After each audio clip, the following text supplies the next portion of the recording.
ماما النهارده عامله لنا بسم الله ما شاء الله. ما تنسوش تصلوا على النبي، اللهم صل وسلم وبارك على سيدنا محمد.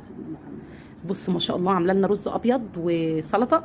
حبايب قلب ام امل، ازيكم عاملين ايه؟ يلا نعمل غدوه سمك مرجان كده مع بعض. كان عندي في التلاجة 2 كيلو مرجان اهو.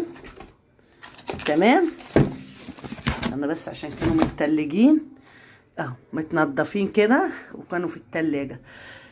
هنقعهم بميه وملح كده ونرجع اقول لكم هنعمل بقى ايه غدانا مع بعض. سمك مرجان جميل.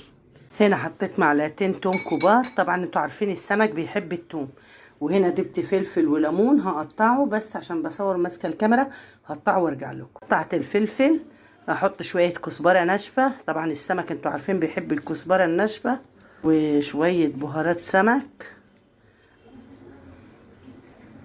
انا ما بحطش بهارات السمك دي كتير على فكره، من النادر.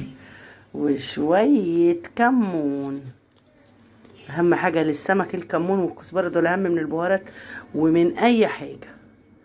هنا كده انا شطفت السمك كويس قوي اهو بميه وملح وليمون، وعملت الدقه بتاعته، وهبتدي بقى ايه اتبله، وهسيبه كده نص ساعه في التتبيله لغايه ما اروح اجهز اعمل الرز اللي جنبه.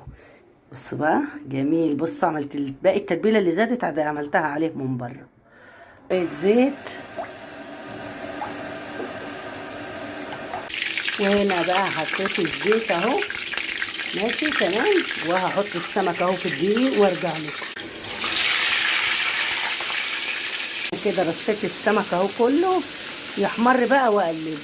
طبعا الرز هنا على قد ايه، كل واحد بيعمل رز على قد اللي هياكله. بسم الله الرحمن الرحيم اهو. انا هعمل رز بس ابيض، بس انا ايه بحب اغلفه كده زي ما بقول لكم دايما بشويه زيت، علشان ايه ما يبقاش معجن. انا متعوده بعمله كده، هدوله تشويحه كده اكون غليت له كات الميه. ايه رايكم بقى في الرز بتاعي؟ بصوا تحفه. ماما النهارده عامله لنا بسم الله ما شاء الله. ما تنسوش تصلوا على النبي، اللهم صل وسلم وبارك على سيدنا محمد. بص ما شاء الله عامله لنا رز ابيض وسلطه. وطبعا عايزه اقول لكم الحاجات اللي هناك دي عيال اختي هم اللي عاملين الكركبه دي قبل ما ينزلوا. ايه يا ماما؟ ايه مستنيه حضرتك تقولي. ايه يا ماما؟ ايه العظمه دي يا ماما؟ ايه طبعا، واي حد. بصي يا بنتي الرز كده قربي. ما شاء الله عملت لك رز ابيض، بص الواحده بوحدتها. بصوا يا جماعه الواحده بوحدتها ازاي، ما شاء الله ما شاء الله يا ماما. السمك بقى يا ماما، السمك وقرمشه السمك يا جماعه. ده سمك مرجان. مرجان احمد مرجان جميل قوي. ده سخن قوي بقى، معلش. بصوا بقى بصراحه افتحي لنا يا ماما السمكيه كده، افتحي قلبها. بصراحه السمك ده بسم الله. بصوا مش جاي جري. بسم الله ما شاء الله. بصوا السمك ده طعم بطريقه كده ما شاء الله. تسلم ايدك يا ماما، والله العظيم جميل. السمك ده طعم بجد. ده طلب امل اللي قالت هاتي لي السمك ده.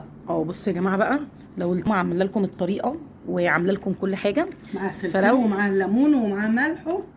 لو الفيديو عجبكم ما تنسوش تعملوا ايه، شير ولايك. بصوا لازم ليمون كده، شير ولايك وكومنت ودعوه حلوه من قلبكم، ولكم بالمثل ان شاء الله. بصوا بقى كده، قلبي اللي بحبهم بيحبوني. وطبعا انا السلطه عايزه اكل سلطه ماليه طبق، ما بحبش السلطانيه انا. تسلم ايدك يا حبيبه قلبي. يلا يا جماعه، شير ولايك ودعوه حلوه ولكم مثلها ان شاء الله. باي باي. باي باي حبيب قلبي.